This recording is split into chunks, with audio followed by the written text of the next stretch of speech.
right, welcome to Primos for Life, the wrestling podcast made for the fans, by the fans. Como siempre, yo soy Eddie, el niño vaque.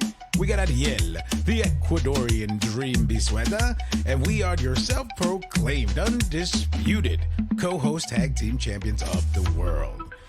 In tonight's episode, we discuss Friday Night SmackDown. John Cena gets ambushed, CM Punk adds fuel to the fire, and both Cody and Jade advance in the King and Queen of the Ring tournament. But we also dive into my overall frustration with the episode. So, como siempre, sit back, grab a snack, and let's get it on. Yo, Primo, what's good? Man, over here just enjoying the weekend, the Father's Day weekend. It was quite nice. Yeah, happy Father's Day, man. Thank you very much. Had a barbecue over at the house, friends, family, everyone. It was wonderful. Had some conversations about some Primos for life stuff in terms of not only telling people and things like that, but a friend of mine and my wife, he works for Tops, I believe it's Tops, but gave me this shirt that, because Tops and Garbage Pail Kids, they combined to do something, and he gave me this John Cena, see-through Cena Garbage Pail Kid shirt. Oh, yeah. You could see him. Look at that. Yeah. So I want to say thank you to Gino. Thank you very much. He also gave me some packs of some WrestleMania cards from this year, some limited edition numbers, things like that. So I want to get those open, and then I'll bring them on so we can kind of see what fun cards I got in that batch. But yeah, so overall, just a good time, good Father's Day weekend, and then had to get into SmackDown. See, keep up with the product. We got to make sure we're watching. So got through that, and just ready to sit here and converse and talk about some things that were fine and some things that weren't so fine, and just kind of rock the way we do. Yeah. No, well, you're right. You're right about that. Things that were fine and not so fine. To be honest with you, I actually went to a CCW promotions over here in Tampa. They did a show at a local brewery, and I found that to be a little bit more entertaining than what transpired in SmackDown. I'll just put it that way, because there were a lot of things that kind of ticked me off. Because it just doesn't make sense to me, and we're gonna, and you know me, like we're gonna hash it out. We're gonna figure this out. But I just want to shout out, CCW for putting on a tremendous show in Tampa. Got to see some amazing talent. Got to speak to some amazing talent. So hopefully we could get something going there. Also got to meet one of our faves, Jay Lethal. He was there and checking out the promotion, and I was like, "You Jay Lethal?" And he's like, "Yeah." And I was like, "Oh man, can I get a picture?" And he was like, "Yeah, of course, man." And then we had a conversation, and what a sweetheart, Black machismo, bro. Black machismo. Yeah, I love Black machismo, hard, dude. It's hard not to it's hard to look at him and then not think of like the famous, Ric Flair promo in TNA where he's like, "Woo, woo," like they're wooing back and forth like savages. What is happening here? I definitely gave him a pound, and I was like, "Hey man, thank you for the memories, bro." And we'll be in touch. But nice, man. Yeah, man. Super, super awesome. Very awesome dude. And great show, good time. And we got a couple more shows in Tampa that I'll be, stepping into the next couple of weeks. So I know NWA got a thing going on, and then also another promotion, FTW, Fight the World Wrestling. They're out in St. Pete, and they also have an association with NWA, which is crazy because now I feel like a lot of promotions are doing what initially WWE is publicly doing, because it makes you think like they did it first. But I mean, I feel like all these promotions are doing this now, but like they're all kind of working together. You know what I mean? Like getting more stars. Like if NWA is based out of one place, they'll go ahead and send some of their wrestlers to other promotions, local promotions, to get that exposure, to kind of keep their reps in and all that stuff. So definitely awesome to see. And then also quick thank you, like truly thank you to the Kingpin himself, Angel Medina. That episode came out. Yeah. We're hearing such fantastic things about it already. tremendous It's feedback. Everybody's like, he's hysterical. Like, my gosh, like he's amazing and this and that. And I'm just like, I was sweating bullets the whole time. Yeah, you were shook, man. Every time I looked at you, you were like smiling I was through your like, teeth, like, we're gonna like get pulling, like, canceled. oh my god, yeah, But amazing, man. He's such a amazing person, amazing storyteller. So we were definitely excited to have him on. So thank you again, Angel. Yes, When thank you you, hear this so one, much, Angel. we greatly appreciate you, brother, man. You have no Absolutely, idea. so very much, man. That was absolutely fantastic, and we can't wait to talk to you again because that was truly fun. So yeah, so let's jump right into SmackDown, man. So I mean, you could start us off with the first segment with John, and then I'll just let you know what I liked and didn't like about it. Right. Well, I mean, so we're in Kentucky. So Cena is in royal blue and white for his farewell tour. So he comes out and he just starts chatting about Mount Rushmore. And he's like, Mount Rushmore Yes. of wrestling. John Cena, John Cena, John Cena, John Cena. And I was like, John Cena. Yeah, pretty much. Yeah, that was fun. I was like, oh, okay, all right. So he comes out and he's just like, I'm so much smarter than you. Mm-hmm. I've played this thing. Like, I've been playing chess. Everyone else has been playing checkers. I knew if I got myself that anyone could enter the Royal Rumble. So I did. And when I lost, I knew I could use my clout to get my way into the Elimination Chamber, where I knew Seth Rollins would melt down. And I knew that, like, he's like, I used you guys and Randy Orton to let him get lulled to sleep in his own hometown. Like, he just kept coming up with these instances. He's like, I'm smarter than you, all of you. And then we hear the music of one Cody Rhodes. Adrenaline. So, so is that adrenaline? I don't know, man. I don't know, man. A little slap. Well, hey, man, I'm not a singer, man. I bartend. I make drinks. So Cody comes out. And he's just like, yeah, you know what, John, you're right. Like the sad part is that you're correct about all of this. And I forget if they would where the turning point is where they start kind of beefing about it, and then Randy Orton comes out. Right, Randy comes out and he's like, Cena, I had you. Everyone knows I had you.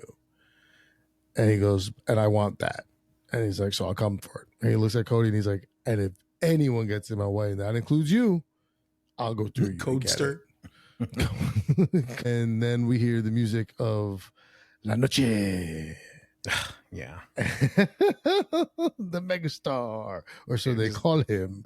Yeah. So he comes down and he's just complaining, of course. And I had it. I should have won. And, it's not a problem. I'll do what I have to do, win in this fatal 4-way match to get in, and that's what it is. Yeah. Yeah. And then Cena leaves. He's heard enough. He leaves. Yeah. And I think we all have. Yes, it was a long one.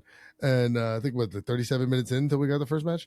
Yeah. As Cena is walking backwards out, we have a Ron Killings ass whooping. So he comes out and just starts beating on him and wailing on him, all the fun stuff. So that's about as brief but kind of detailed as I can recall it. And give it to you. So I'll let you rock with the because I've seen the head shake a couple times that I mentioned, so I want to see where we live. So go ahead, man, go for it. Okay, so here's my beef, right? So John Cena, again, tremendous work as a heel. We love it. I love it. I really do. It's great. It's fucking good. But I'm just like, okay, dude. So now you're a Bond villain because you basically told us your plan, and you're just like, after we self-destruct at midnight, and it's like, bro, come on, man. Like, okay, we get it. Okay, you're smarter than everybody. We have limited time with you. Thank you for reminding us. Okay. It's great, man. It's awesome, dude. It is. You know what? Real quick, one shout out that I did want to point out also that he said in this promo. I believe it was this promo. I don't think it was the one that was later. And once again, we can tie him in and out. Whatever. Yeah. Seth Rollins isn't cashing in on me. I don't have to worry about him because what he's saying is when he retires and takes the belt away, Seth can cash in, and he's the only champion that the company has. So also kind of the thing to be like, oh, Seth Rollins, yeah, maybe he's like, because I'm sitting there, I'm like, oh, well, I don't know about all this. And then I'm like, well, that does kind of make sense. Yeah. Yeah. But again, it's all these mind games, and I get it. You're supposed to do that to keep us guessing and to keep us like, okay, what's really going on? I think what really like aggravated me about this whole opening segment was that, you get Cody come out, you have Randy come out, and you get LA Knight. I think LA Knight was the thing that really pushed me to the edge, because I was like, okay, we get it. Everybody's mad or pissed or, wants the championship and is going to gun for Cena. So that makes sense. Right. But then I was like, but why LA Knight? Why'd you come out? I don't know. It was just, I think it's just a constant reminder that this guy is going to continue to be dangled in our face of someone that we all wanted at this point to become something or do something. And now we're just like, all right, dude, we're over you. If it didn't happen last year, if it didn't happen the year before, go for the US championship again. Go after Dominic. You know what I mean? Go attack somebody on NXT. I don't care at this point. Just come on, man. Like, just stop. Like, oh, all of a sudden you're going to come out this time around and this time it's going to be different. Clearly not, because he didn't win the match. So, boom. I mean, you know what I mean? So you're not wrong. You're not wrong. Whatever, and it is annoying. It is annoying. You're not wrong. It's annoying because, like you said, they've been dangling him for a while. Now, I'm not one who was ever into the LA Knight phase at all. I've never been someone who's like, so this for me, I'm just like, it's fine because it's just keeping par. But one thing that I read in an interview where somewhere a Hunter said when asked of Knight not winning, good things come to those who wait. Like, so once again, yes, they will be dangling this man in front of us. And the thing is, him coming out is, while annoying as it is, it was a great way to tie it into the fact that they were going into the Fatal 4-Way match with Orton, Knight, Carmelo, and Aleister Black. Which, I mean, that's a 4-pack right there. I mean, that's solid. So I think that's why, the kind of why, because they still, he's over.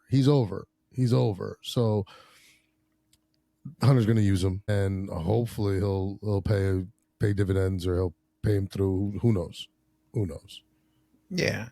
But I think, to your comment, and then we can move on to the next segment. I think that's the upsetting part. It's like, he's over, but yet, so is Seth Rollins, but yet you gave him the gimmick, right? You gave him the Money in the Bank. You know what I mean? Like, you have plenty of people that are over that don't need all these additional things to push them. You know what I mean?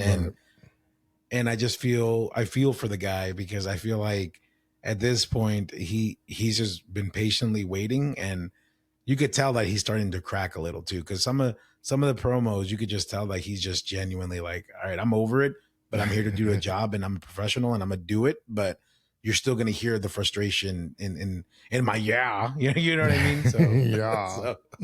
so but all right, Yeah. So let's just call that Orton won the match. For anyone who did not see, it was a solid RKO after Mello was trying to get a frog splash. Great sell, good move. Orton wins. Yeah. So solid match. We move on to where are we going after this? I believe it's the ladies' first qualifying Money in the Bank. Right. Which is we get Cargill, Piper, Jackson, and Michin. No BFAB. Come on, man. Where's this? The minute I came up with Beechin, now they don't come out together, and this is. I guess it wasted. wasn't Beechin. This is wasted. I'm looking at you, WWE. This was a wasted opportunity. I gave it to you. And see, now before you jump into the details of this match, this is another thing. I think that was the other thing that kind of ticked me off about this whole night, because you look at the matches and they're pretty much already set. They're pretty much predictable at this point. Like you look at this match, you really think Piper's going to get through? You think Michin is going to get through? Yep. Come on, man. Yeah. You know it was going to be Cargo. You knew it was going to be Jade. We knew it was going to be Jade. This is what it was. It was Jade. Yeah. I mean, let's not sugarcoat this. Like you said, let's it was an okay match. So some spots were good. Like some spots were not so good. But, the person who deserves to win and should win to be the one who could use it here is Cargo. So yeah, exactly. So like you said, this was more formula or formulaic. I guess is one would say, in terms of just getting us, like you said, to that match and knowing who's going to win and what happens. Yeah, and then it always circles back to that, that argument that you always put out there that it's like, oh well, it's a 3-hour show, so we got to just fill some time and da da da da, and it's just like. But I mean, you look at the whole bracket and you just look at that. I mean, real quick, we could even go back to that first one, right? I mean, you got Randy, Aleister Black, Carmelo Hayes, and LA Knight. Like, Aleister just came back. He's not going to get the win. Carmelo is nothing without Miz based on the storyline. So, no. Storyline wise, right? Because that's the whole point, right? Miz hasn't been there. He's been losing ever since Miz has gotten out the picture, right? So keep that in mind. So he wasn't going to get the win. And then everybody hates LA Knight. Like, I mean, and in the writer's room. So we knew Randy was going to come out and on top of that. So it's like, that was predictable, but okay. You're not wrong. You're like, whoa. The Miz, you don't need the Miz. No, but storyline wise. My man, Mellow Man. But then I believe this is where the Naomi promo comes out. Right. Crazy Naomi. Yes. Crazy Naomi comes out and she starts griping and she's like, no one is safe. I told you I was going to win this. I don't know why y'all thought it. But the one person, when I was, nice Naomi, who kept hitting me, who hit me in the briefcase when I was trying to get that belt off of Nia Jax, was Tiffany Stratton. So, in other words, calling out Tiffany time and being like, I'm confident. It's just a matter of when at this point. Yeah. Right. And then Tiffany comes out. They start popping off at each other. And then from behind, the irresistible force, Nia Jax. I'm not a big girl. Oh, that's our old song, right? Sure. I'm gonna go with The new song is slightly different, but I remember like a slightly different version of it. I'm not a big. I don't know if it's big girl, but I think. Hey man, maybe. Hey man, I don't know. You apparently Nia Jax's theme music better than I don't. I have to let you rock on that one. But yeah, this segment was cool. I'm actually enjoying this crazy Naomi bit that we're doing, and I'm really excited to see how this final run is going to be for her, because remember, as we mentioned in previous episodes, it's been said that most likely the reason why she got this is because after she's done, she's going to retire and do the family thing. So awesome thing, for the Fatu family lineage there. So that's pretty awesome. Yeah. So I thought it was fun. I was kind of hoping that they would let her cash, because for those who didn't see it, Nia Jax came out and did her atomic drop or whatever, the Yokozuna smash, whatever she does. Yokozuna driver, whatever she does, and it looked like Naomi was coming in with a briefcase, and Jax was like no, and like backed her off, and so I was hoping they'd let her do that, but whatever. What can you do? All right, go ahead. Set us up for the next segment that's probably going to piss me off. I mean, so far they've all pissed you off. It's just kind of the thing. It's been a rough night. So we get a look at the in the backstage area at Motor City Machine Guns, the Street Profits, and I'm missing somebody else. Talking about is it DIY? Yes. DIY. It's all the tags. Right. They're all in there. So they're all complaining and talking about how they're worried about the wide six. They don't want to see them, whatever.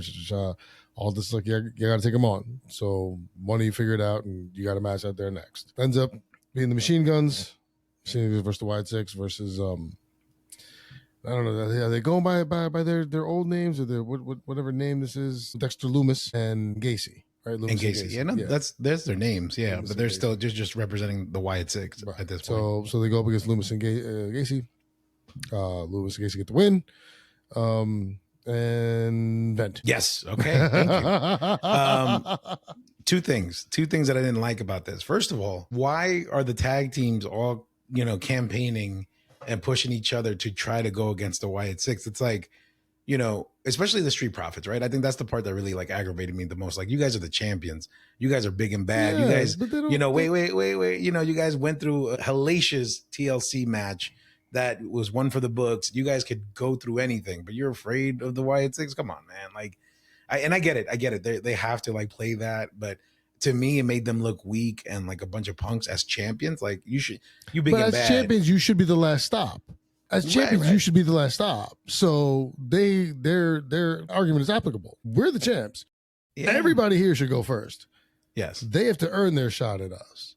So I see why you're annoyed, but I think that's how I saw it. I was just like, yeah, they're just like, well, fuck, no, this is our fight. You guys fight it out, and then we'll see you guys later. Yeah. But then here's the other thing that aggravated me about this. It's like, why are the Wyatt Six on SmackDown? We are already flooded with tag teams in SmackDown. Like, why aren't the Wyatt Six attacking American Made and the New Day? I feel like this would be a lot more comical with the New Day in the sense of like, because they're really, banking on the heel tag team run. So it's like, imagine them be like, no, we ain't going against them crazies. You know what I mean? Like, I could already imagine it, but it's like, it would be fun. It would be good. Why SmackDown? I think because you just get more time on SmackDown now. I mean, they were on Raw when they came back, and that worked for 2 weeks not 2 weeks, the entire build, and then finally they came out. It was 1 or 2 weeks, and then they took them right off. So I don't know if they figured maybe repackaging somewhere else would be beneficial, but that's basically what happened. And then we cut to the back. We see Cena walking. He runs into Jimmy Uso, and he's like, "Have you seen our truth?" He's like, "No." "Have you seen our killings?" He's like, "Nah, man, I ain't seen either of them." Like, he's like, "Well, I know you're friends with them. I'm going out to the ring. Tell him to meet me there. I'll let you go." Yeah, I mean, he goes out there, and then doesn't Punk come out? That's when Punk comes out, and we start getting the same argument from last week. Yeah, that's what I'm saying. Again, here we go. You know what? I again, and what's crazy is I read online that this was proclaimed to be like one of the best SmackDowns, but I don't know why. I think the best part of the SmackDown was the Cena bits when Ron like attacked them and like puts them in the, in the and which is right during this, so right? As he's walking out again, back. And I thought that was fun in the sense of like, wow, like they're really like getting on John. Like they don't get to see him as often, and they're really getting, they're getting their money's worth with all the backstage and in the ring action for John Cena. Right. But I think my frustration was, I don't know, I guess maybe the way the night started and the way everything started rolling into this point with the matches and with the tag team division and with LA Knight and all these things, it just turned into a big ball of frustration for me. That halfway through it, I'm just like, I ain't watching this. I'll just watch it, the rest of it later. You know what I mean? It was just one of those situations because a lot of it was just filler for me. I just felt like, okay, we're just, Well, that's what it was. You were looking at 5 matches because this episode was essentially King and Queen of the Ring qualifying. Right. 3 matches there of the 5. And then you had the Wyatt 6 match, and then I don't know where the match was. It was I think wasn't 2 women's match and 2 men's match. Because the first men's opened up. Oh yeah. Then we had the men's at the end. Yeah, and then we had the Jade Cargill win, and then we had the second women's. The second, which we'll just get to right now, which was is Alexa Bliss. Yeah. One, she beat out Charlotte. Yep. Who was it? Was it Candice LeRae and Alba Fire? Candice LeRae and Alba Fire was Alba Fire. Chelsea Green got her spot taken away by Nick Aldis, who said, "Oh, Alba Fire's dressed and ready to go, so let's just put her in." So, Nicholas, she was like, "I can't make it." Yeah. So Alexa Bliss wins, but to our point, 5 matches. So this one was more, as you said to your point, filler because we only got 5 matches on a 3-hour show. Right. That's a lot of filler. And then look at this, another predictable match. You look at this, Candice LeRae wasn't going to go through. Alba Fire wasn't going to go through. No way. And then everybody's like been mad at Charlotte. I didn't think she was going to win this one either. So I had her or Bliss, but Bliss like far out. Like it's like I wouldn't be surprised if they put on they gave Charlotte to because it's Charlotte and this is what they like to do. I was with you. I was like, this is gonna be Alexa Bliss. Like. And then before we get to the final match, which is the men's match, I don't know when they did this. Maybe, I don't know when. But they showed the updated bracket and the 4th entrant has been named. Yes, that was the other thing that aggravated me too. I was like, when did that happen? Like I looked down, I was like, oh shoot. Jay Uso. Right? Jay, right? Yeah. And I was like, he's the 4th guy.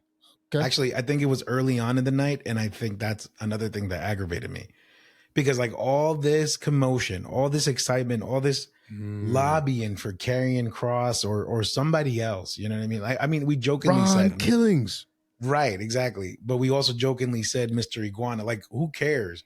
But at this point, like, why would you give the space to Jey Uso? Like, give the man a vacation, give him a break, let him come back with vengeance. You know what I mean? Let him come back and like sabotage the match at SummerSlam, you know, for Gunther, and then let's pick it up again. But dude, what? Okay, here's my point. Right, what's the point of selling us the story that Jey Uso was too beat up and too hurt from Money in the Bank, and da da da da da? That's why he lost the belt to now be put into another competition, you know, to Weeks try to later. get the belt again. Yeah, weeks later. Yeah. And No, then you're where's right. the where? And then here's the cherry on top, Primo. That just really just aggravated me. Why does nobody care about the rematch clauses anymore? No, like my man's guaranteed a rematch. Why does he have to qualify? I mean, as far as I can remember, I remember at some point a while back them saying real rematch clauses are out the window. They don't really carry what it is, but they've used that as excuses and shit. So I'm just like, Then why did Gunther get a rematch? That's what I'm saying. There's no rhyme or reason. So it's just kind of stupid. Priest never got a rematch, like, but you know, like, so it's when they want to work it into the story. And you're right, that's the annoying thing, because once again, now you look at that bracket and it's Rusev, Sheamus, they're not winning. Right, because they're beefing with each other. They're going to cost each other the match. Jay, and I forget who the fourth entrant is there. And I'm like, they're probably not going to win that either. So you're looking at probably Jay there.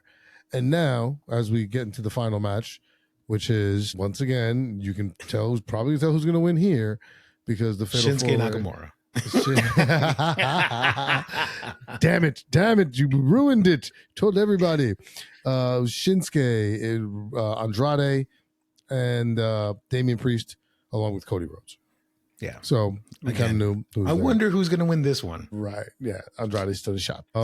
So now I think with what we said, with what we're all talking about in this particular moment, now you're looking at your finals being, because it's going to be the winner of the SmackDown versus the winner of Raw, right?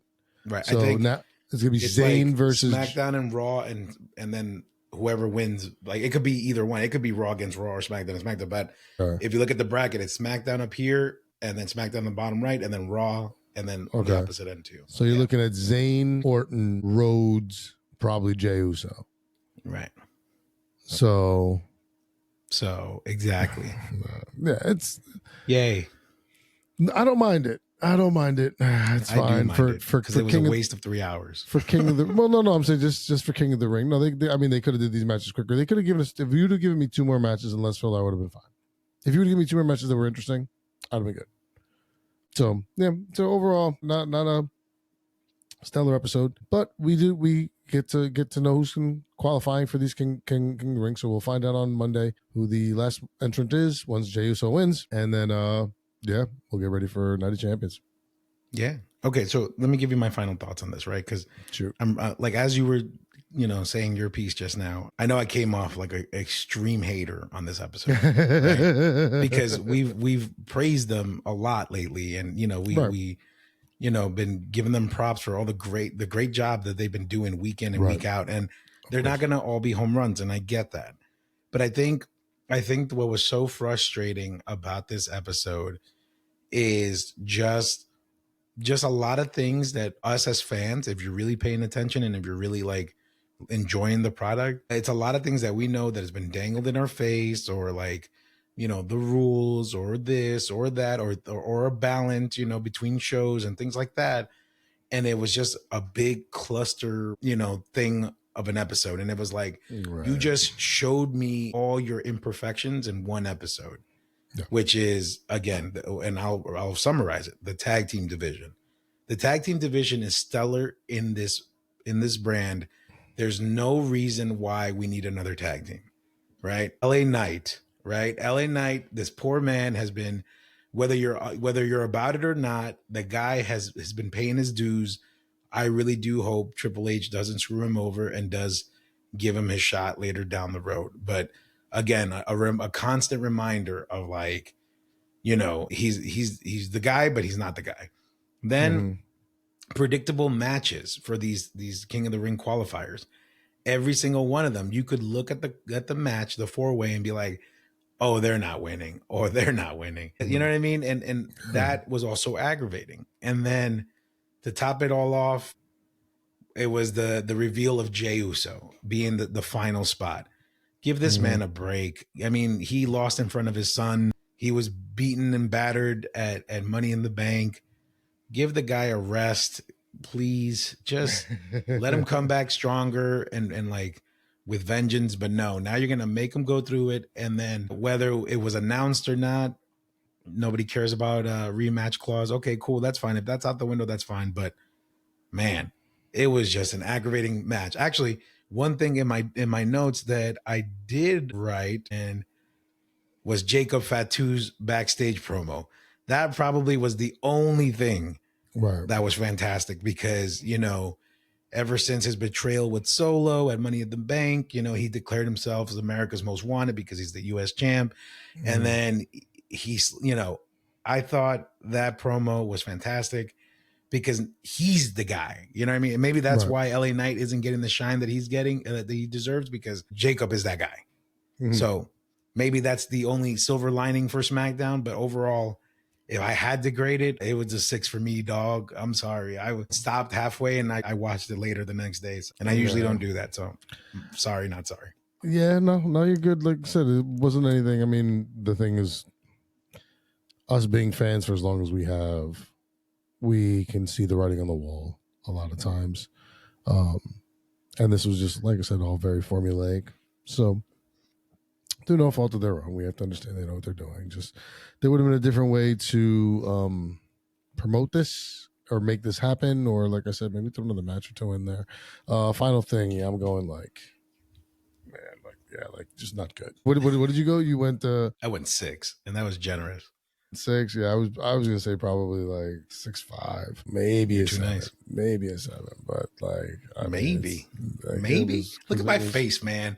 Maybe I get it, maybe, but I mean they've been hitting everywhere else, so it's like.